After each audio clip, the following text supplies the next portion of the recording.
Hello dear friends, I hope आप सभी अच्छे होंगे। So you are all welcome to another video lecture on the smart classes. आज जो हमने टॉपिक लिया है वो है इलेक्शन कमीशन ऑफ इंडिया। तो आज हम डिटेल में डिस्कस करेंगे इलेक्शन कमीशन ऑफ इंडिया की एस्टैब्लिशमेंट कब हुई और इसका क्या रोल है। इन सब चीज़ों के बारे में आज हम डिटेल में डिस्कशन करेंगे। ये वीडियो लेक्चर उन सभी एस्पायरेंट के लिए काफ़ी इंपॉर्टेंट होने वाला है जो किसी भी कम्पिटिटिव एग्जाम की तैयारी कर रहे हैं या अपियर होने जा रहे हैं। तो शुरू करते हैं हम आज का अपना ये वीडियो लेक्चर और जानते हैं इलेक्शन कमीशन ऑफ इंडिया के बारे में डिटेल में। जी हाँ, तो पहला स्लाइड है election commission of India and constitutional foundation, यानी ये इसकी शुरुआत कब हुई। इलेक्शन कमीशन ऑफ इंडिया की जो शुरुआत हुई यानी एस्टैब्लिशमेंट हुई वो हुई 25 जनवरी 1950 को। तो इस डेट को बहुत ही इंपॉर्टेंट डेट है, इस डेट को आप याद रखिएगा कि इलेक्शन कमीशन ऑफ इंडिया जो है वो कब बनाया गया था। वो बनाया गया था 25 जनवरी 1950 को बनाया गया था और इसका जो जिक्र है वो कॉन्स्टिट्यूशन ऑफ इंडिया में किया गया है। यानी जब भारत का कॉन्स्टिट्यूशन लिखा गया तो उस वक्त इलेक्शन कमीशन का जो जिक्र है वो कॉन्स्टिट्यूशन में किया गया। तो काम क्या है इलेक्शन कमीशन का? It is interested with responsibility of ensuring free, fair and transparent election, यानी पूरे देश में इलेक्शन जो है वो फ्री हो, फेयर हो और ट्रांसपेरेंट तरीके से पूरे देश में इलेक्शन करवाना, ये काम है इलेक्शन कमीशन ऑफ इंडिया का काम है। Which form the corner stone of India democratic system. जो भारत का जो डेमोक्रेटिक सिस्टम है, जैसे हम जानते हैं कि we are living in a democratic country और पूरे देश में जो चुनाव होते हैं वो अच्छे तरीके से होने चाहिए, फ्री फेयर होने चाहिए और ये जिम्मेदारी दी गई है जिसको इलेक्शन कमीशन ऑफ इंडिया को दी गई है। ठीक, the constitutional foundation of ECI is laid under article 324। इस आर्टिकल को आप याद रखिएगा, बहुत बार एग्जाम में पूछा जाता है कि जहां तक बात है कॉन्स्टिट्यूशनल फाउंडेशन की और ये कहाँ रखी गई थी, ये रखी गई है 324वां जो आर्टिकल है कॉन्स्टिट्यूशन ऑफ इंडिया का। This article vest commission with power to superintendence direction and control over entire electoral process in the country. तो देश में कहीं पे भी चुनाव हो, ठीक है, उसकी डायरेक्शन को लेके यानी चुनाव को कैसे कंट्रोल किया जाए, हर चीज पे जो फाइनल से होता है वो किसका होता है? इलेक्शन कमीशन ऑफ इंडिया का होता है। अब ये इलेक्शन कमीशन ऑफ इंडिया जैसा हम जान रहे हैं कि इसका काम है पूरे देश में चुनाव कराना फ्री फेयर तरीके से। और किन किन चीजों को लेके जो है ये चुनाव कराते हैं, इलेक्शन करवाते हैं। पहला है the ECI conduct elections for, पहला हो गया लोकसभा। जब लोकसभा के चुनाव हो तो ये किसकी जिम्मेदारी है? ये इलेक्शन कमीशन ऑफ इंडिया की जिम्मेदारी है कराना। राज्यसभा के चुनाव हो, ठीक है, उसके अलावा state legislative assemblies and councils. तो यहाँ पे स्टेट लेजिस्लेटिव काउंसिल मतलब जब भी किसी स्टेट में एमएलएज के लिए इलेक्शन हो रहे हों या काउंसिल, तो बहुत सारी ऐसी स्टेट है इंडिया में जहाँ मेंबर ऑफ लेजिस्लेटिव काउंसिल भी बनते हैं यानी अपर हाउस भी होता है, उसके लिए चुनाव हो। The office of president and vice president of India, अगर इलेक्शन प्रेसिडेंट ऑफ इंडिया का हो या वाइस प्रेसिडेंट ऑफ इंडिया का करवाना हो तो ये जिम्मेदारी जो है किसकी? वो है election commission of India.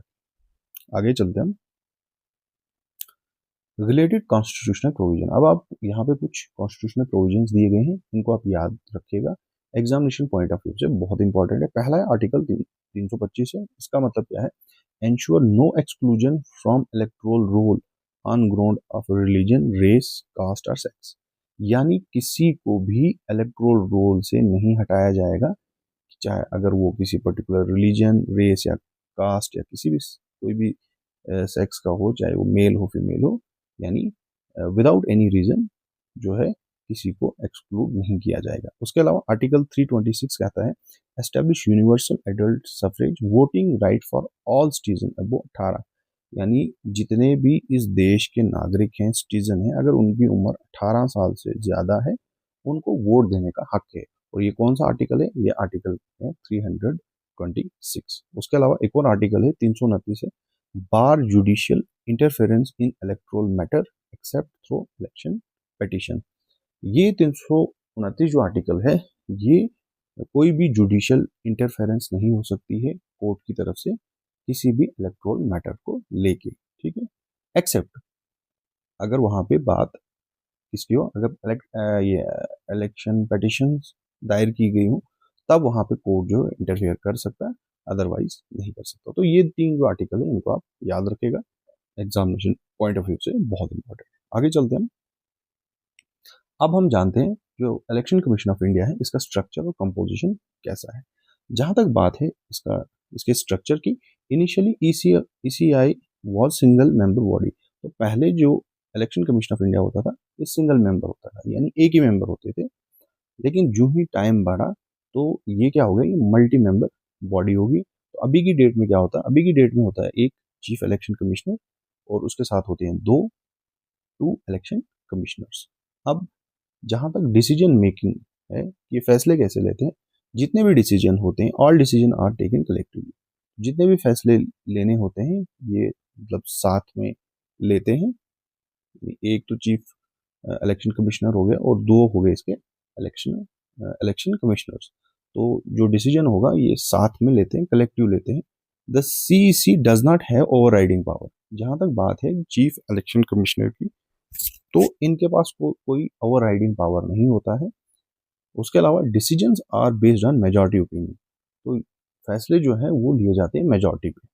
Ensuring institutional balance and fairness, जिससे जो बैलेंस हो वो बना रहे और फेयरनेस जो है वो बनी रहे। तो ये स्ट्रक्चर और कंपोजिशन की बात है, यानी एक चीफ इलेक्शन कमिश्नर होते हैं और दो उनके साथ होते हैं इलेक्शन कमिश्नर्स। आगे चलते हैं। अब इसमें क्या हुआ कि रिसेंटली गवर्नमेंट ऑफ इंडिया की तरफ से इसमें जो है इलेक्शन कमीशन ऑफ इंडिया की जो अपॉइंटमेंट है उसको लेके कुछ अमेंडमेंट किया गया। Recent amendment in appointment process. Traditionally president of India appointed CC and EC on the advice of prime minister. ऐसा होता था पहले कि जो चीफ इलेक्शन कमिश्नर हो या इलेक्शन कमिश्नर्स हो उनको अपॉइंट करता था कौन, उनको अपॉइंट करते थे जो भारत के प्रेसिडेंट हैं, प्रेसिडेंट ऑफ इंडिया अपॉइंट करते थे। लेकिन जो एडवाइस होती थी वो प्राइम मिनिस्टर की रहती थी। प्राइम मिनिस्टर मतलब वो तो प्राइम मिनिस्टर की सिंगल एडवाइस नहीं होती है, वो होती पूरी कैबिनेट की एडवाइस रहती है उसमें। ठीक है।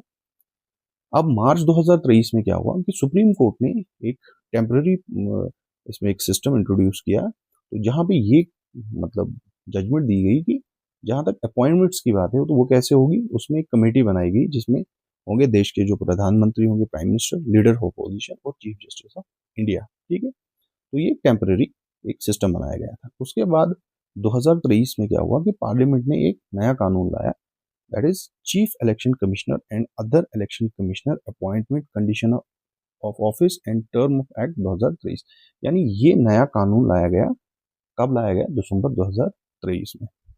अब इस कानून के तहत क्या है, अभी करंट अपॉइंटमेंट कमेटी कौन है, अभी की डेट में अगर हम देखें, under this act appointment are made by president. अभी की डेट में जो अपॉइंटमेंट है वो कौन करता है, जो देश के प्रेसिडेंट होंगे, based on the recommendation of A committee. अब वो एक कमेटी बनाई गई है, उस कमेटी की जो रिकमेंडेशन है उस रिकमेंडेशन की बेसिस पे जो है chief election commission of India और इलेक्शन कमिश्नर जो है उनको अपॉइंट किया जाता है। तो उस कमेटी में कौन कौन है, पहले जो है वो है प्राइम मिनिस्टर, जो उस कमेटी के चेयरपर्सन होंगे, यानी जो भारत के प्रधानमंत्री होंगे वो चेयरपर्सन रहते हैं।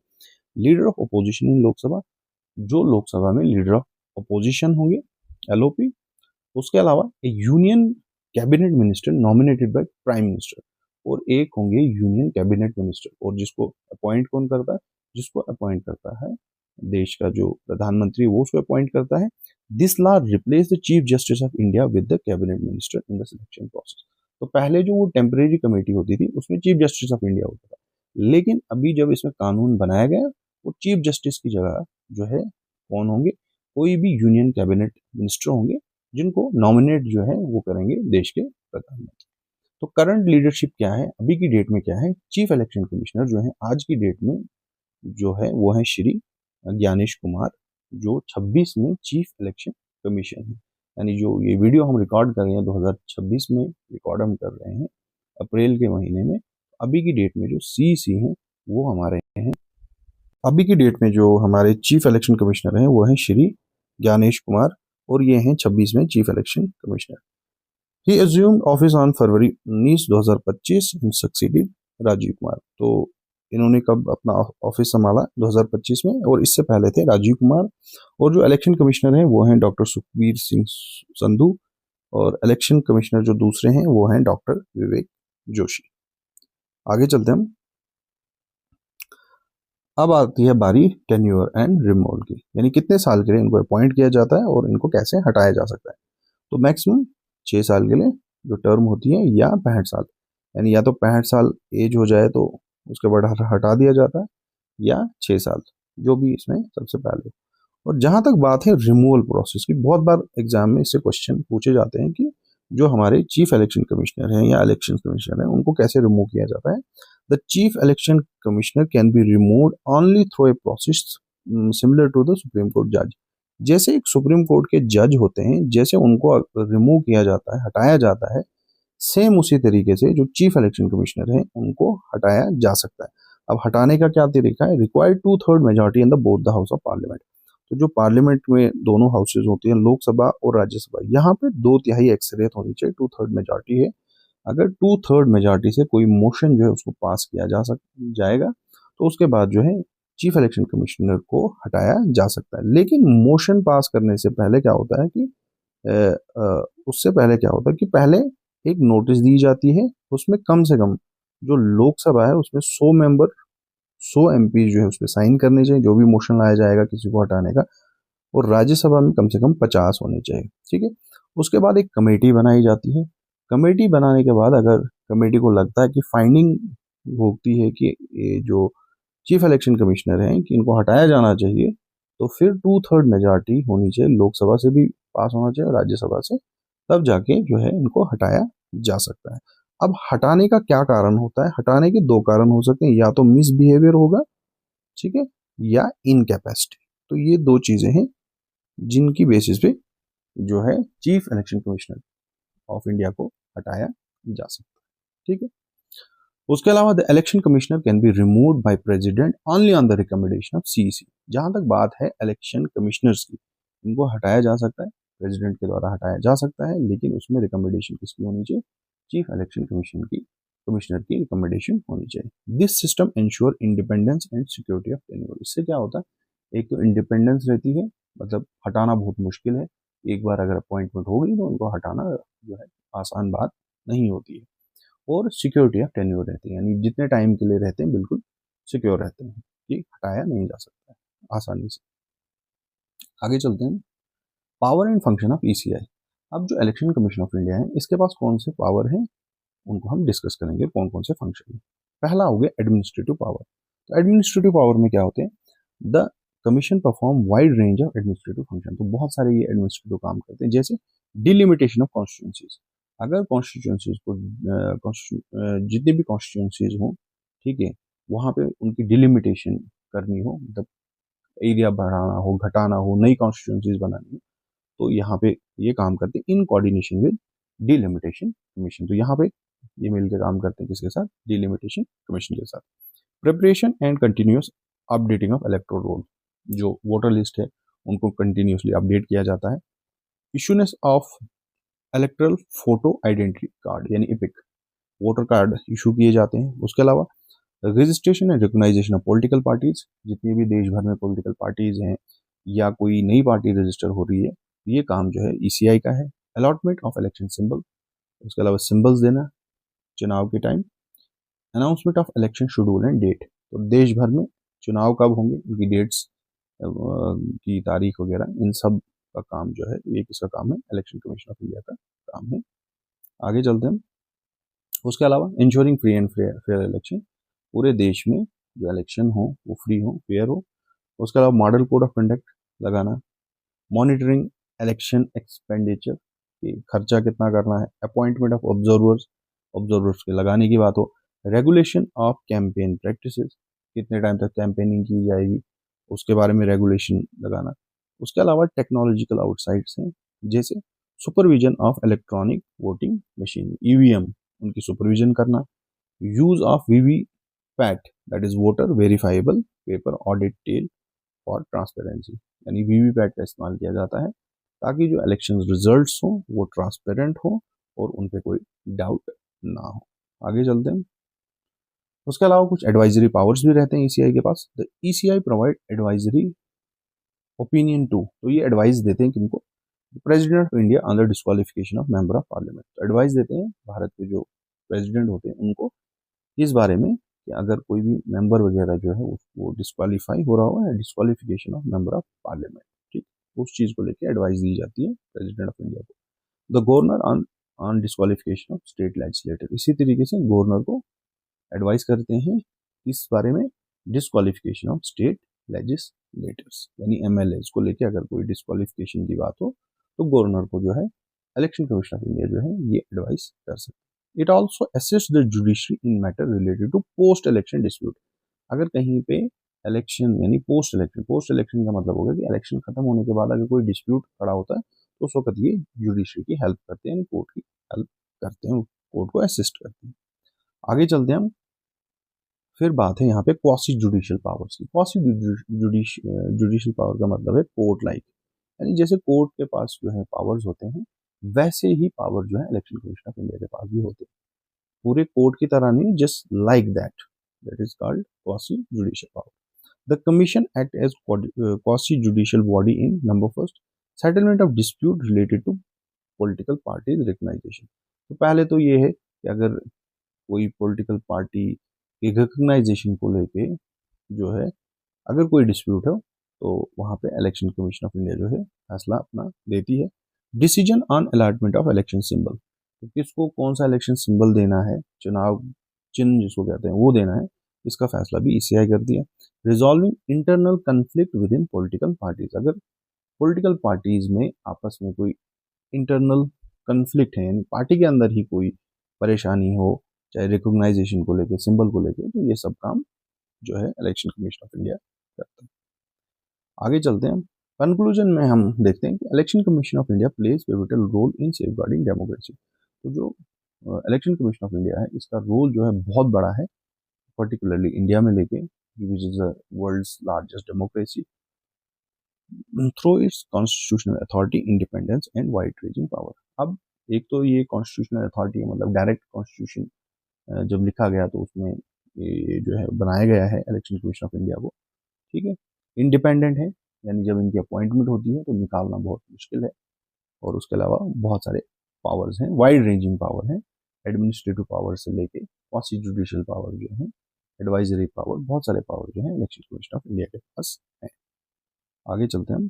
देखिए यहाँ पे कुछ फैक्ट्स हैं जो एग्जामिनेशन पॉइंट ऑफ व्यू से काफी इंपॉर्टेंट है, कहीं बार पूछते हैं। Sukumar Sen was the first CEC, तो ये देश के पहले चीफ इलेक्शन कमिश्नर थे, and oversaw the first two general election of independent India. तो ये जो आज़ाद भारत के जो पहले दो जनरल इलेक्शन हुए थे तब ये देश के चीफ इलेक्शन कमिश्नर थे। VS Ramadevi remain only women to have serve as chief election commissioner to date. अभी तक पूरे भारत में वीएस रामादेवी जो है सिर्फ एक ही फीमेल रही है जिन्होंने आज तक सर्व किया है चीफ इलेक्शन कमीशन। उसके अलावा TN सीशान is widely credited with bringing significant electoral reform and strict enforcement of Model Code of Conduct in 1990। एक हमारे खास एक चीफ इलेक्शन कमिश्नर रहे हैं टीएन सीशान, तो इनको क्रेडिट जाता है देश भर में मॉडल कोड ऑफ कंडक्ट को इन्होंने बहुत स्ट्रिक्टली से जो है वो लागू किया था 1990 में। और आज के जो हमारे सीईसी हैं Gyanesh Kumar is the first CEC appointed under 2023 appointment act, यानी 2023 में जो नए रूल बनाए गए तो ज्ञानेश कुमार जो हैं वो पहले चीफ इलेक्शन कमिश्नर हैं जिनको अपॉइंट किया गया है नए नॉर्म्स के साथ। तो आई होप कि ये जो वीडियो लेक्चर था इलेक्शन कमीशन ऑफ इंडिया को लेके ये काफ़ी हेल्पफुल रहा होगा आप लोगों के लिए, और आने वाले टाइम में हम और भी वीडियो लेक्चर्स लाएंगे अलग अलग टॉपिक्स को लेके, तो जिससे आपको काफ़ी फ़ायदा होगा जब भी आप किसी भी कम्पिटिटिव एग्जाम में अपियर होंगे, तो आपको ये काफ़ी फ़ायदा होगा और बहुत सारे डाउट्स जो हैं आपके क्लियर होंगे। तो मिलते हैं आपके साथ अगली बार एक नए वीडियो लेक्चर में, तब तक के लिए थैंक्स फॉर वॉचिंग।